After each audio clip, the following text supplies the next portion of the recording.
Hi welcome back to my YouTube channel Poornima's kitchen. ಇವತ್ತಿನ special ಸೋರೆಕಾಯಲ್ಲಿ ಇಡ್ಲಿ ಮಾಡೋದು ಹೇಗೆ ಇನ್ಸ್ಟೆಂಟಾಗಿ. ಬ್ರೇಕ್ಫಾಸ್ಟ್ ಅಂತೂ ತುಂಬ ಚೆನ್ನಾಗಿರುತ್ತೆ, ತುಂಬಾ ಬೇಗ ಆಗುತ್ತೆ ನೋಡಿ. ಟೇಸ್ಟ್ ಅಂತೂ ಅದ್ಭುತವಾಗಿರುತ್ತೆ. ಬನ್ನಿ ಹೇಗೆ ಮಾಡೋದು ಅಂತ ಹೇಳ್ಕೊಡ್ತೀನಿ. ಅದಕ್ಕೆ ಒಂದು ಬಾಟಲ್ಗಳು ಸೋರೆಕಾಯಿ ಅಂತಿದ್ದು ಒಂದನ್ನು ತಗೊಂಡು ಎಳೆದಾಗಿರೋವಂಥದ್ದು. ನಂತರ ಅದಕ್ಕೆ 2 ಲೋಟದಷ್ಟು ಅಕ್ಕಿ ತರಿ ರವಾ ರೈಸ್ ಅಂತ ಹೇಳ್ತೀವಲ್ಲ ಅದು ತಗೋಣ. ಒಂದು 2 ಲೋಟದಷ್ಟು ತಗೋಣ.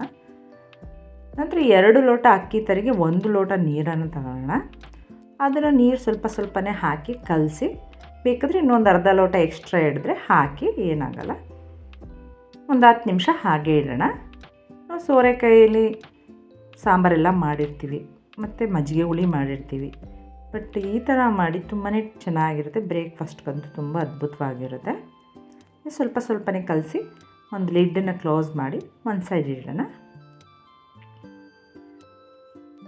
ನಾನು ಹೇಳೋದಲ್ಲ, ಒಂದು ಅರ್ಧ ಲೋಟ ಎಕ್ಸ್ಟ್ರಾ ನೀರು ಹಿಡಿದ್ರೂ ಹಾಕ್ಬೋದು, ಏನಾಗಲ್ಲ. ನಂತರ ಅದಕ್ಕೆ ಮಸಾಲೆ ಪದಾರ್ಥಗಳು 1-2 ಈರುಳ್ಳಿ ಸಣ್ಣಕ್ಕೆ ಹೆಚ್ಕೊಂಡಿರೋದು, ಕೊತ್ತಂಬರಿ ಮತ್ತು ಸಬ್ಸಿಗೆ ಸೊಪ್ಪು ಮತ್ತು ಕಡಲೆಬೇಳೆ 1-2 ಸ್ಪೂನು, ಜೀರಿಗೆ 1 ಸ್ಪೂನು, ಹಸಿಮೆಣಸಿನ್ಕಾಯಿ ಮತ್ತು ತೆಂಗಿನ ತುರಿ 1 ಬೌಲ್, ಸಣ್ಣ ಬೌಲಲ್ಲಿ. ಒಂದು 10 ನಿಮಿಷ ಆದಮೇಲೆ ನೋಡಿ ಈ ಥರ ಆಗಿರುತ್ತೆ. ನೀವು ಬೇಕಿದ್ರೆ ಸ್ವಲ್ಪ ನೀರನ್ನು ಆ್ಯಡ್ ಮಾಡ್ಕೋಬೋದು. ನಂತರ ಈರುಳ್ಳಿ ಸಣ್ಣಕ್ಕೆ ಹೆಚ್ಕೊಂಡಿರೋಂಥ 2 ಈರುಳ್ಳಿ ಹಾಕ್ತಾಯಿದ್ದೀನಿ. ಸಬ್ಸಿಗೆ ಮತ್ತು ಕೊತ್ತಂಬರಿ ಸೊಪ್ಪು 1/4 ಬೌಲಷ್ಟು ಹಾಕಿದ್ರೆ ಸಾಕು. ನಂತರ ಹಸಿಮೆಣಸಿನ್ಕಾಯಿ 1-2, 1 ಸ್ಪೂನಷ್ಟು ಜೀರಿಗೆ ಮತ್ತು 1 ಸ್ಪೂನಷ್ಟು ಕಡಲೆಬೇಳೆನ ಹಾಕ್ತಾಯಿದ್ದೀನಿ. ಒಂದು ಸಣ್ಣ ಬೌಲಲ್ಲಿ ತೆಂಗಿನ ತುರಿಯನ್ನು ಹಾಕ್ತಾಯಿದ್ದೀನಿ.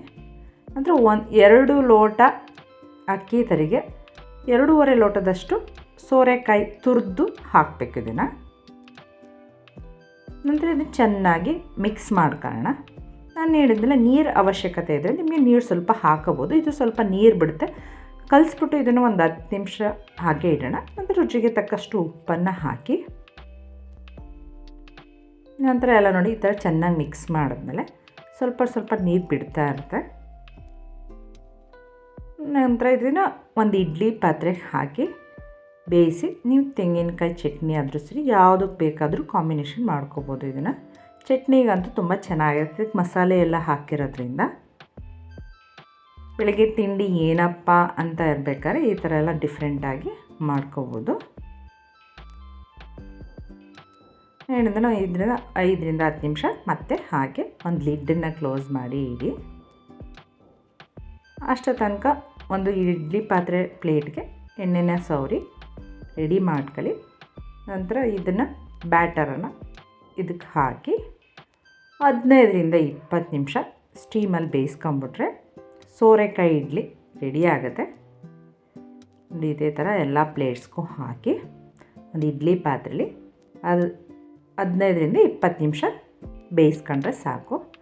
ನೋಡಿ 15-20 ನಿಮಿಷ ಆದಮೇಲೆ ಈ ಥರ ಬೆಂದಿರುತ್ತೆ, ಕೈ ಗಂಟಲ್ಲ ಅಂದರೆ ಇಡ್ಲಿ ರೆಡಿ ಆಯಿತು.